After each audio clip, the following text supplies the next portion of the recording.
got in, I mean, maybe you could find this out, got in a car or a train or something and went straight up to New York City and spent the weekend with Jeffrey Epstein and interviewed him, according to Steve himself, for 18 hours on camera. Epstein later talked about this with people. And then Bannon teased that this would come out and then never put it out. You know, I was watching last weekend Dark Knight Rises, the third Batman from Christopher Nolan. Hadn't watched that one in years, which, by the way, underrated movie. Like, it's a fucking banger of a movie all the way through. That one got some shit because, like, The Dark Knight was a perfect movie. So people are like, how can you follow that up and everything? But Dark Knight Rises is an incredible movie. But watching it now, it came out in 2012. It was probably written in, like, 2010. The underlying themes socially in that script. This is pre, like, this whole era and everything. Yeah. Man, did they really nail it. Yeah. When you're talking about, like, the fact that it's elites versus everybody else, Yep. and there's a growing anger underpinning that can lead to chaos. I see so many parallels there, and you look at history. This is how societies fall. Like when you get a too concentrated elite that says we know best, and this is everyone, whether it be government or the people that pay them, right, and the circle of life that exists there. There is almost no better example than this case, than the Epstein case, when you are looking at that thematically in society and when you see the clear, very public cover-up that's occurring to protect all of these people, whether it be people in government, but frankly, in more cases, in fact, people that are just powerful figures in banking or entertainment or you insert blank here, you know, these very ultra wealthy people. It's like, you're going to disintegrate public trust more and more, especially when people are seeing less and less opportunity. Yeah. Or there are two sets of laws. Yes. I can tell you, if I was where you were in the proximity of a known sexual exploitation ring, you wouldn't be able to keep cops out of your house. Right. And so I think that's what is being projected here, is that there are two sets of standards. And if the narrative is, you know, the fabric of society would be torn to pieces. Yeah. If I think that's a theory. I think they've convinced themselves of that. I don't buy it because I think there would be overwhelming support to see people who know better being held accountable. Yes. Notwithstanding their importance to the financial infrastructure of the United States and projecting, doing the work of the Treasury overseas under the mantle of a rock that may be black. I see what you did there. That's good. Yeah. No, the financial terrorism, internal financial terrorism is a very, very real thing. Absolutely. And it puts the government in a very precarious situation, especially when it's a lot of the people they rely on for funding. Yep. You know what another good movie is that projected or was prescient in where we are today? Fight Club.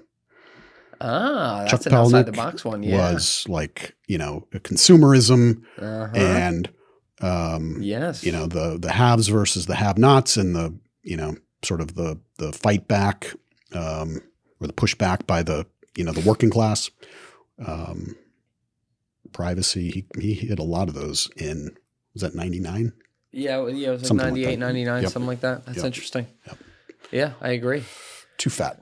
Another example, I want to know if you ever looked at this, but this was always fascinating to me. So back in 2021 or 2022, Steve Bannon, former advisor to the president, former head of Breitbart, runs that show, The War Room now, prominent, I guess like right-wing activist, if that's what you want to call him, who's also come in the crosshairs of the government, which is interesting.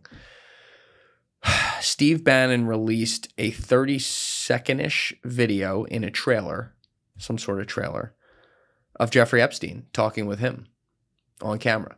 And the only 30 seconds he showed is actually hilarious, where Bannon's like actually pressing him. He goes, "You've been accused of doing some horrific, despicable things to women, and all this and that. Like, what do you have to say for yourself?"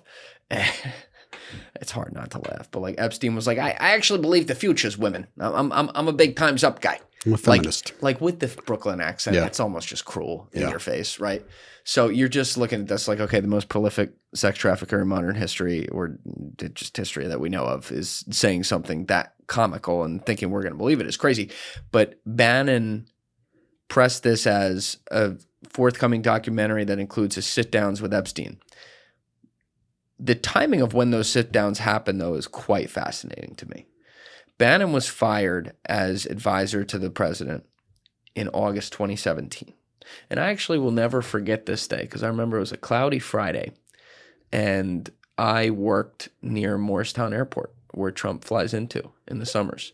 And so when he would go there on the weekends, a lot of times on a Friday afternoon, they would shut down fucking 40 roads around there. So I had to go drop off something to a client, and then I was coming up on these roads. I'm like, God damn it, he's flying in. I'm like, it's like this big story that Bannon had been fired. But Steve Bannon got in, maybe you could find this out, got in a car or a train or something and went straight up to New York City and spent the weekend with Jeffrey Epstein and interviewed him, according to Steve himself, for 18 hours on camera.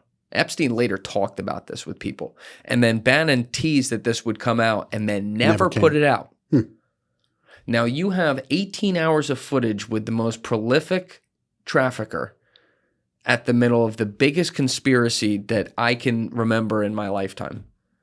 And you're not putting that out. I would love to know where else they were that weekend. Just right there. It sounds like they spent a lot of time on camera, but like, where else did they go? Who did they talk to? Yeah.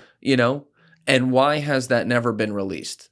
I bring that up because I think it'd be very interesting to get Mike Yeagley on that, just to like track the cell phone data from that weekend and the week afterwards to see where Epstein went and where Bannon went. Put that on the list. I did not. I was not tracking his expose on Jeffrey, but okay. Well, now it's on your list. Yeah, so absolutely. We'll leave that one there. There's a lot here with Epstein, and I'm sure I'll talk to you off camera, but I am biased here. I would very much like you to release some of your data, because I think that would be in the public's best interest. I'm sure people in the comments are going to be challenging you to do that. I know you read those things. It's having the mirror held up to one's face. So, you never knew. You never knew what you needed to know about your demeanor. I don't do cocaine, by the way. I didn't think you did cocaine. You look like a Monsters guy. Nicotine, yes, but cocaine has not. Not even back in the day as a hockey player? Never. Good for you. That's hard to do. I've never smoked dope, smoked marijuana. Good for you. It's just never appealed to me. Yeah. But so nicotine, caffeine. All right. Nothing wrong with that. That's fine. Anyway. But there were other things we didn't talk about last time that I want to get to. We're going to talk about Palantir. We're going to talk about AI. But I think to kind of get into that, even before we go there, your background long before the whole Syria thing is something we didn't discuss. So you just kind of dumped this one on me towards the end of the last one. But after 9/11, in the years after that, at some point you came into contact with DARPA, which is probably the most mysterious government organization in existence, and did some sort of, as you put it, data work with them. Would you care to explain how you got into contact with them? Yeah. So post 9/11, there was a concerted effort to fix the gaps in systems that would have been able to detect the plot happening right underneath our noses. It really wasn't a systems problem, because we knew about the country, the agencies knew about these guys long before they got here. But there was this rush to be able to aggregate all sorts of commercial data that would reveal anomalies against baseline of typical behavior. So did somebody pay with cash when everybody pays with a credit card? That kind of anomaly. Or did somebody fly into an airport and then go rent a car at a different airport? Just those types of things that are not obvious indicators of anything, but they are outliers.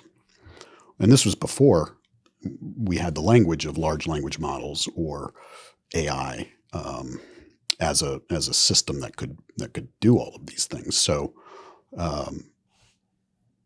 DARPA stood up a program called Total Information Awareness, TIA. Okay. And DARPA is, my last pitch to DARPA went down in flames. I think I'm right about the premise, but it's one of those, they were throwing questions, and it's like, I'm not quite there yet. So, but DARPA is not that mysterious. It's basically a bunch of projects that are either looking, 20 years down the horizon as to what the future of warfare looks like, or they're solving, the immediate problem today. It's got departments. Yep. They're in downtown Arlington, so, you can walk by the building. It's not, there's not a big that's the campus we know about. Yeah. And so the program was really one of the, almost characterize it as the first attempt at building a large language model around these data sets that would provide early indicators and warnings of something unusual or suspicious. And this is like 05, 06. Yep. Wow.